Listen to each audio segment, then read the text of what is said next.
আবারও শ্রদ্ধা ছদ্মবেশ ধরে গোলাপ ম্যাডামের বাড়িতে গিয়ে গোলাপ ম্যাডামের সকল লোকদেরকে ঘুমের ওষুধ খাইয়ে দেয় শ্রদ্ধা। আর গোলাপ ম্যাডামের সকল লোক অজ্ঞান হয়ে গেলে সেই সুযোগে শ্রদ্ধা তার মেয়ে সিয়াকে নিয়ে বাড়ি থেকে বের হতে ধরে। তখনই গোলাপ ম্যাডাম শ্রদ্ধাকে দেখে ফেলে। সো হ্যালো বিয়াস, কেমন আছেন সবাই? আশা করি সবাই ভালো আছেন। সো বিয়াস, আপনাদের জন্য নিয়ে এলাম ভাগ্যরেখা নাটকের 222 নম্বর পর্বে সুন্দর একটি এক্সপ্লেনেশন। সো বিয়াস, তাই বলবো আমাকে নিজের ভাই মনে করে চ্যানেলটি সাবস্ক্রাইব করে পাশে থাকা বেল আইকনটি বাজিয়ে রাখতে পারেন, যাতে করে পরবর্তী নাটক আপলোড ভিডিওগুলো সবার আগে আপনারা দেখতে পারেন। সো বিয়াস, আপনারা ভাগ্যরেখা ধারাবাহিক নাটকের 222 নম্বর পর্বের প্রথম দিকে দেখতে পারবেন অভয় এবং বরুণ গোলাপ ম্যাডামের লোকদেরকে ইচ্ছা মতো মারছে। তখন গোলাপ ম্যাডামের লোকেরা বলে, আমাকে মারতাছিস ভালো কথা, কিন্তু কি এটা যদি খবর একবার গোলাপ ম্যাডাম জানতে পারে তাহলে দেখবি তোর কি হাল করে গোলাপ ম্যাডাম। এরপর অভয় গোলাপ ম্যাডামের লোকদেরকে বলতে থাকে, তোরা যদি এখান থেকে বের হতে পারিস তাহলেই না গোলাপ ম্যাডাম জানতে পারবে, তোরা তো কখনো এখান থেকে বের হতে পারবি না। এরপর আমরা দেখতে পারি বরুণ এবং অভয় মিলে গোলাপ ম্যাডামের লোকদেরকে চেয়ারের সাথে বেঁধে রেখেছে। আর তখন পাওনাদার লোকটা ওখান থেকে চুপে চাপে যেতে ধরে। তখন অভয় এবং বরুণ মিলে আবার ওই পাওনাদার লোকটাকেও বেঁধে ফেলে। এরপর আমরা দেখতে পারি গোলাপ ম্যাডাম বারবার করে ফোন দিচ্ছে একজনারে, কিন্তু ফোন উঠাচ্ছে না। এরপর গোলাপ ম্যাডাম তার লোককে বলে বারবার করে ফোন দিতে থাক, যতক্ষণ না ফোন ধরবে ততক্ষণ পর্যন্ত ফোন দিতেই থাক। তখন গোলাপ ম্যাডাম ভাবে হয়তো কিছু একটা হয়েছে, নাতে তো ফোনটা ঠিকই ধরতো ওরা। এরপর আমরা দেখতে পারি ছদ্মবেশ ধরা শ্রদ্ধা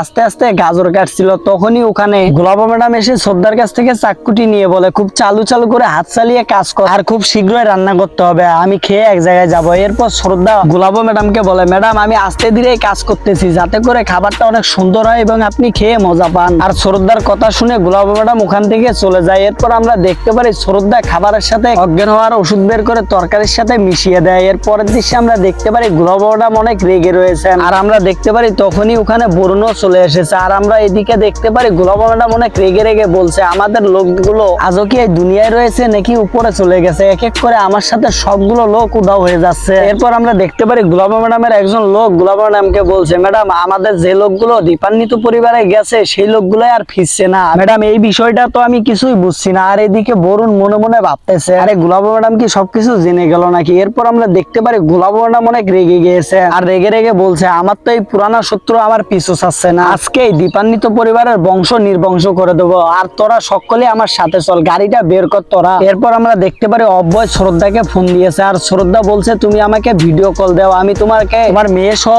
এই বাড়ির অবস্থা দেখাচ্ছি। আর একটা কথা, আমি কিন্তু আজকে খাবারের সাথে ঘুমের ওষুধ মিশিয়ে দিয়েছি। আর তখন অভয় বলে, তুমি যাই করো খুব শীঘ্রই আমার মেয়েকে নিয়ে বাড়িতে চলে এসো, আর তুমি ওখানে একটু সাবধানে থেকো। এরপর শ্রদ্ধা বলে যে, আমি তো খাবারের সাথে ঘুমের ওষুধ মিশিয়ে দিয়েছি, গোলাপ ম্যাডামের লোকজনেরা যখনই খাবারটা খাবে সকলেই অজ্ঞান হয়ে যাবে, আর আমি সেই সুযোগে সিয়াকে নিয়ে বাড়িতে চলে যাব। আর অভয় তুমি সাম্বিরকে একটু দেখে শুনে রাখো, সাম্বি হয়তো কান্নাকাটি করছে। আর তখনই ওখানে ভুয়াজি চলে আসে। ভুয়াজি চলে এসে সাম্বিরকে কোলে নিয়ে তাকে কান্না থামায়। এরপর ভুয়াজি শ্রদ্ধাকে বলে, শ্রদ্ধা তুমি চিন্তা করো না, আমি তো আছি না, আমি সাম্বিরকে সামলাচ্ছি, তুমি খুব শীঘ্রই সিয়াকে নিয়ে বাড়িতে চলে এসো। এরপরের দৃশ্যে আমরা দেখতে পারি গোলাপ ম্যাডাম দীপাত্ম পরিবারে চলে এসেছে। এটা দেখে দীপাত্ম পরিবারের সকলে একটু ঘাবড়ে যায়। এরপর আবার গোলাপ ম্যাডাম বলে, তোরা আমাদের লোকদেরকে এক এক করে উধাও করে ফেলছিস, তোরা আমাদের লোকদেরকে এক এক করে উধাও করে ফেলছিস, তোরা আমাদের লোকদেরকে কোথায় রেখেছিস বল তোরা, আর তোদের বাড়িতে আমার যে লোক এসেছে তাকেই করে খুঁজে পাওয়া যাচ্ছে না। আর এই কথা শুনে অভয় অনেকটা রেগে যায়। রেগে গিয়ে গোলাপ ম্যাডামকে বলে, এই বাড়িটা কিন্তু আপনার নয়, আপনি এখানে চিল্লিয়ে চিল্লিয়ে কথা বললেই যে আপনার কথা সকলে শুনবে এরকমটা কিন্তু নয়। এরপর গোলাপ ম্যাডামও রেগে গিয়ে বলে, এই বাড়িটা হয়তো আমার নয় কিন্তু এই শহরটাই আমার, আর তোরা আমার লোকদেরকে কোথায় রেখেছিস ভালোই ভালোই বল। এই কথা শুনে অভয় আরো অনেক বেশি রেগে যায়, যে বলে আমি আমার মেয়ের জন্য যে কোনো কিছু করতে পারি। এই কথা শুনে গোলাপ ম্যাডাম অনেকটা রেগে গিয়ে অভয়ের মাথায় পিস্তল ঠেকিয়ে ধরে আর গুলি করতেই যাবে। তখনই ওখানে বরুণ চলে এসে গোলাপ ম্যাডামের কানের কাছে এসে ফিস ফিস করে বরুণ বলে যে, ম্যাডাম আপনি কি এই বুকা হাদারামকে মেরে মিডিয়ার সামনে ছোট হবেন নাকি? এখান থেকে চলেন ম্যাডাম। এর পরের দৃশ্যে আমরা দেখতে পারি শ্রদ্ধা গোলাপ ম্যাডামের লোকদের জন্য খাবার নিয়ে যাচ্ছে। আর খাবার নিয়ে গোলাপ ম্যাডামের লোকদেরকে বলে যে, খাবারগুলো তো ঠান্ডা হয়ে যাচ্ছে, আপনারা খাবারগুলো খেয়ে নিন। এরপর গোলাপ ম্যাডামের লোকজনেরা খাবারগুলো খাওয়া শুরু করলে এটা দেখে শ্রদ্ধা অনেকটা খুশি হয়ে যায়। এর পরের দৃশ্যে আমরা দেখতে পারি বরুণজি গোলাপ ম্যাডামকে অভিনয় করে দেখাচ্ছে। আর তখন বরুণ অভয়ের কলার ধরে অভয়কে ধমক দিয়ে অভয়কে একটা লাথি দিয়ে ফেলে দেয়। আর এটা দেখে দীপাত্ম পরিবারের সকলেই অবাক হয়ে যায়। আর এদিকে বরুণজি গোলাপ ম্যাডামকে বলে যে, ম্যাডাম আমি ওদেরকে বুঝিয়ে দিয়েছি, এখান থেকে চলেন এখন। আর গোলাপ ম্যাডাম ওখান থেকে চলে গেলে অভয় বলে যে, আমি আমার মেয়ে সিয়াকে এবং শ্রদ্ধাকে বাড়িতে নিয়ে আসার জন্য যাচ্ছি। এরপর আমরা দেখতে পারি গোলাপ ম্যাডাম গাড়িতে করে বাড়িতে যাচ্ছে। আর গোলাপ ম্যাডাম বলে যে, এই ছেলে ওখানে তো তুমি অনেক বাহাদুরি দেখায় আইলা, তাহলে এখন রাস্তায় এসে এত স্লো গাড়ি চালাচ্ছ কেন? গাড়িটা একটু খুব চালু চালাও। চালাও, আমাকে যেতে হবে। তখন বরুণ হেসে হেসে বলে যে ম্যাডাম,